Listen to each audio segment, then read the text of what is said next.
retrouvons dans notre séquence portrait ce matin laïque, un jeune déjà dirigeant d'église, un miraculé. C'est bien cela, vous l'avez entendu depuis ce matin, un miraculé. Il nous a avoué que dans le passé, il était un homme, un jeune timide. Mais ce n'est plus le cas aujourd'hui. Il nous dira son secret. Son mot d'ordre, Dieu est capable. Je crois que vous êtes patient de découvrir quel est le nom de ce jeune homme. Eh bien, nous accueillons ce matin Pascal, le frère Biamba Jean-François. Frère Biamba, bonjour. Bonjour à tous et bonjour aux auditeurs de Radio Espérance. Voilà, bonjour à tous, vous avez entendu la voix, c'est des jeux. Alors, c'est au sein d'une classe d'études de l'église adventiste d'Éphèse, un samedi matin que j'ai eu l'occasion de vous entendre pour la première fois, en qualité de moniteur. Je me suis dit, ce jeune homme, il a des choses extraordinaires. Il a vécu des choses extraordinaires avec Dieu, et vraiment pour être aussi convaincu. Avant de nous raconter ce que Dieu a fait pour vous, dites-nous qui est Jean-François Biamba. Jean-François Biamba, c'est un jeune né à l'église adventiste d'Éphèse d'ailleurs, à Fort-de-France aussi, à la maternité de Redoute, ex-maternité de Redoute, marié, 2 enfants, et j'ai été baptisé à l'âge de 16 ans, le 23 novembre 1996, plus précisément. D'accord. Jean-François, vous l'avez dit en introduction, vous êtes un miraculé, un miracle vivant. Racontez-nous ce que Dieu a accompli dans votre vie. Nous avons hâte. Ok. Je peux dire que le Dieu que nous servons est un Dieu capable. Et s'il fallait parier sur moi-même, je pense que moi-même, je ne vais pas parier sur ce que Dieu était capable de faire dans ma vie.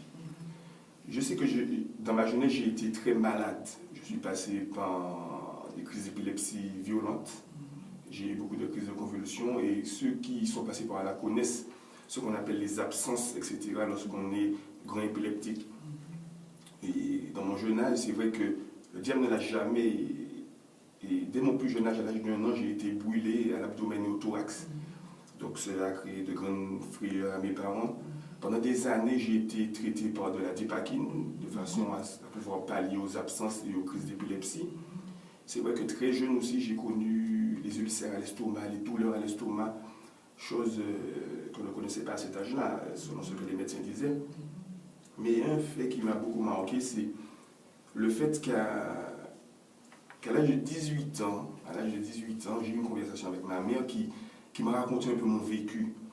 Et de me dire que lorsque j'étais très jeune, de par les crises d'épilepsie, d'après ce qui se disait dans le milieu médical, il était prévu, je dis bien qu'il était prévu par la société médicale, que je ne puisse pas bien parler, bien lire, bien m'exprimer, bien écrire.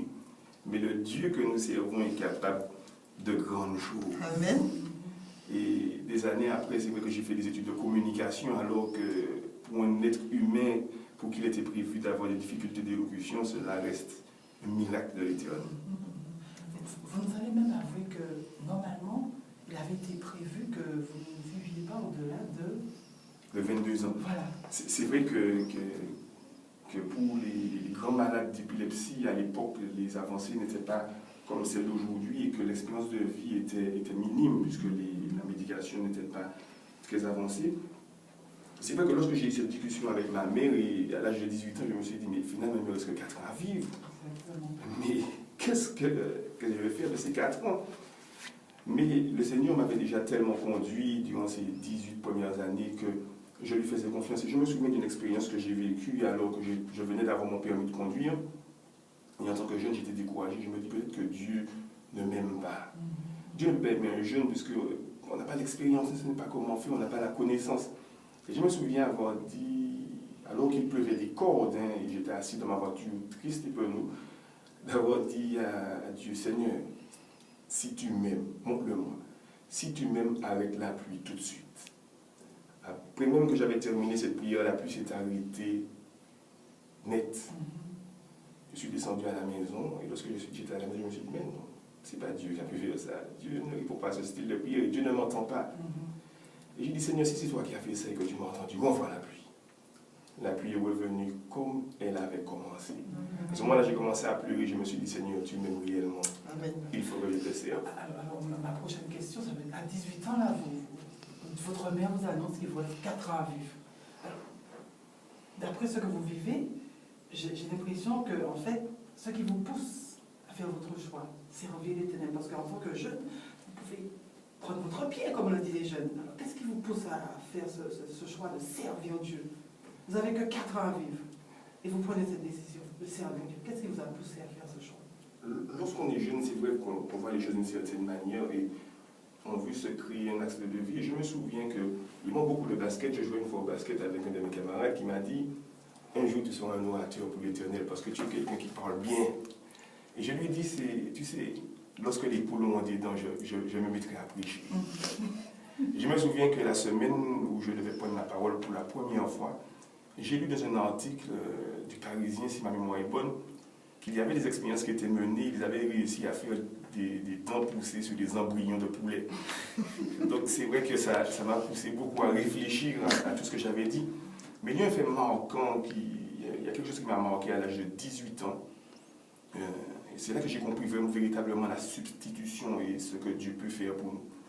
Je me souviens que nous étions à l'église adventiste et que nous faisons un grand nettoyage ce jour-là.